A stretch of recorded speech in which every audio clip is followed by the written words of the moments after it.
I am joined by Tennessee Senator Marsha Blackburn. Senator, welcome to the show.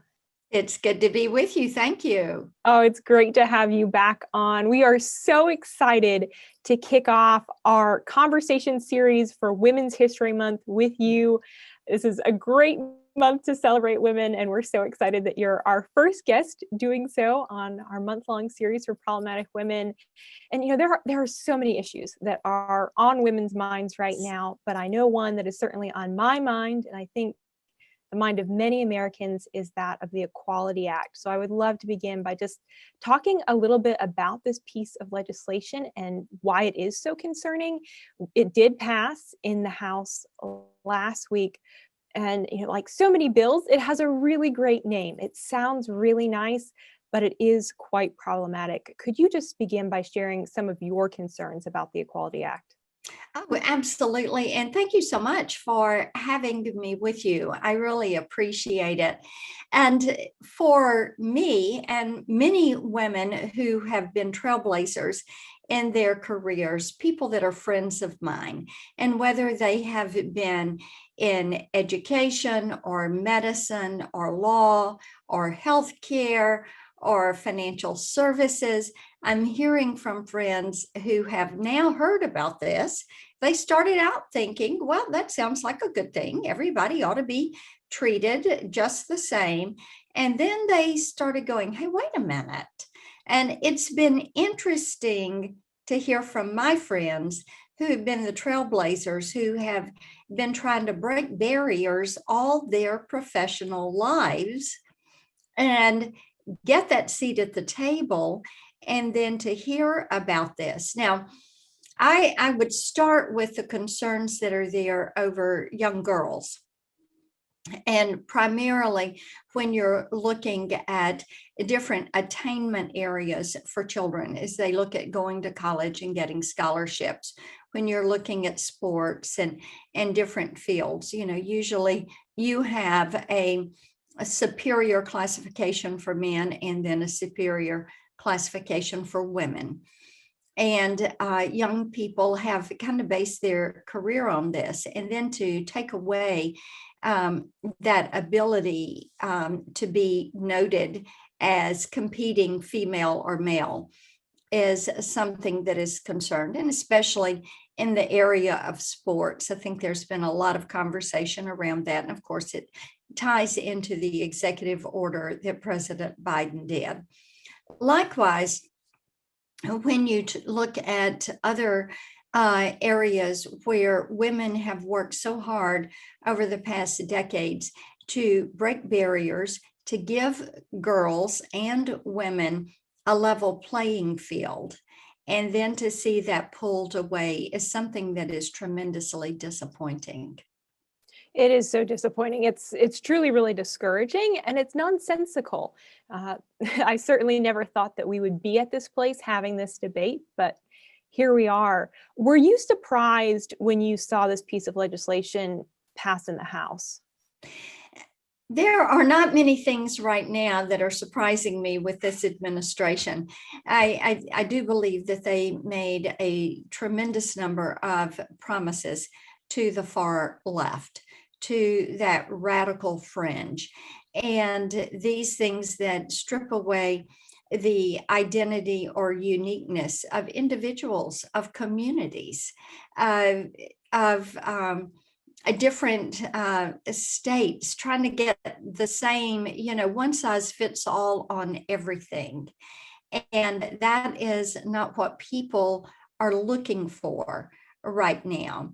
And quite interestingly, I've talked to so many women, some who said, well, I didn't vote in the presidential, I wasn't comfortable with Biden, or I didn't like President Trump's mannerisms, or some who ended up voting for Joe Biden because they thought as president he would be a moderate. And he had said his focus was to seek unity. And what they're now realizing is that to him and to the left, unity is not having robust, respectful political debate. Unity is you submit to our way of doing things, and you conform to what we are going to say and do.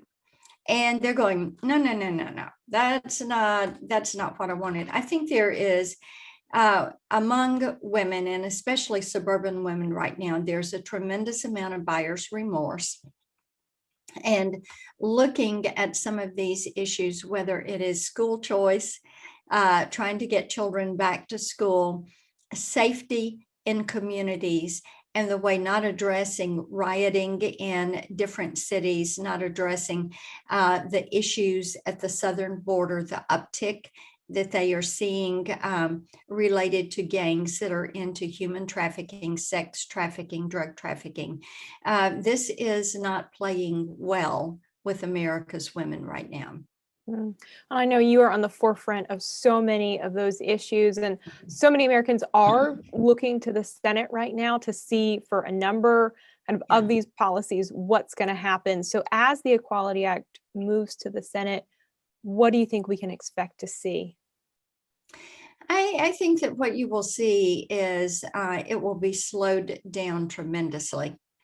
And it may be something that does not move forward, just as in the past when they have tried to move forward pieces of legislation such as this. And I also think it speaks to the reason that we need more good, solid, conservative women in elective office who are going to stand up and speak out against this.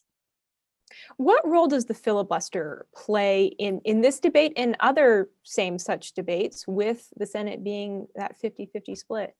Yeah, and the filibuster is important because that 60 vote rule keeps a lot of bad things from moving to the floor. And while it is frustrating sometimes when you can't get legislation you want to move forward, there is a tremendous amount of respect for the filibuster because it does require you to hit that margin to move forward, to have that debate as to whether or not this is something that is going to be worthy of the Senate's time to take it up. Well, I know you're focused on so many critical issues right now. We've talked about some of them already, but what are those issues right now that keep you awake at night, that you're really focused and targeted on? I would start right off the top with freedom of speech.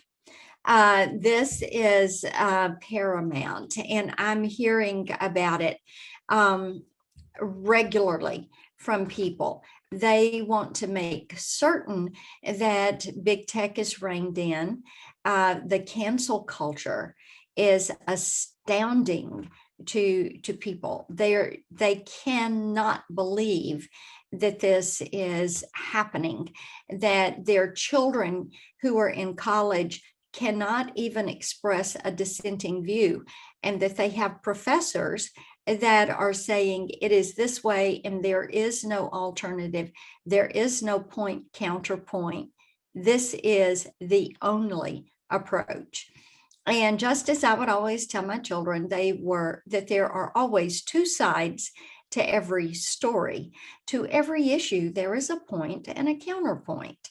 And this nation and our freedom has been very well served by robust, respectful, bipartisan debate. And that is how you arrive at consensus.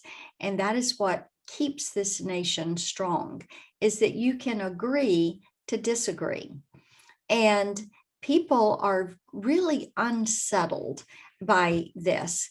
I have friends who, they have children who are, preteens, and they're trying to keep them off of phones, off of sending emails, because they're trying to get into schools. And they're thinking, oh my goodness.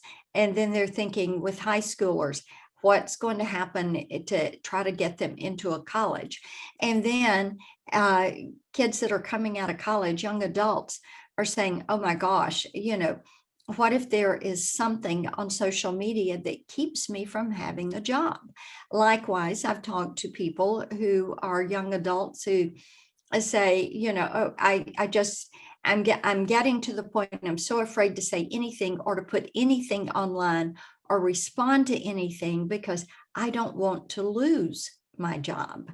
Now, that is one of these 21st century problems, first world problems, if you will, and that is causing not only fear, but a lot of anxiety and in some cases, panic with people. And people no longer feel that they can even have a discussion with people with whom they work, that they can get to know them and to know a little bit about what's important to them, because they're fearful of what will happen if they ask a question. And if they forget, they're afraid if they cross the line then and say something and someone says, oh, you must be a Republican, you must be a conservative, you must have been a Trump voter, that it's something that's going to bring a degree of ostracizing toward that person.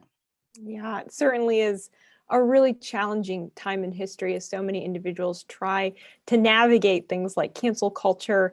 I would love for you to share a little bit of your own story into conservatism as we celebrate Women's History Month.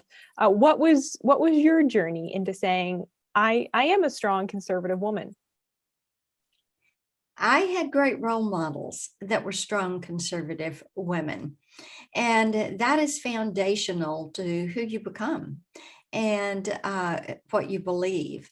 And my grandmother was quite a trailblazer in her own right and was really fun to listen to and did things that were not ordinary for women of her era. And having a mother who was very independent minded, being encouraged by teachers and then professors who were very independent minded. It showed me that there was something beyond what I was able to experience at that point in time. And when I was in college, I sold books door to door to work my way through school. And I was the first female to go out and do this, and then helped this company establish a women's division and open that door for more women so they could learn how to run their own business. And I'm still very given to that. And we have chuckled so many times. My college newspaper had done an article after the first summer that I was out selling books, and it was all about breaking gender barriers. And I said, since I was 19 years old, I've been trying to push aside barriers that do not allow women to have equal opportunity with guys.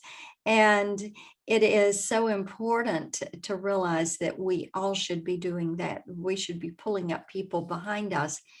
But, as you see women, as you are encouraged, as you're surrounded by women who are not afraid to speak up and say, I'm a conservative and this is why.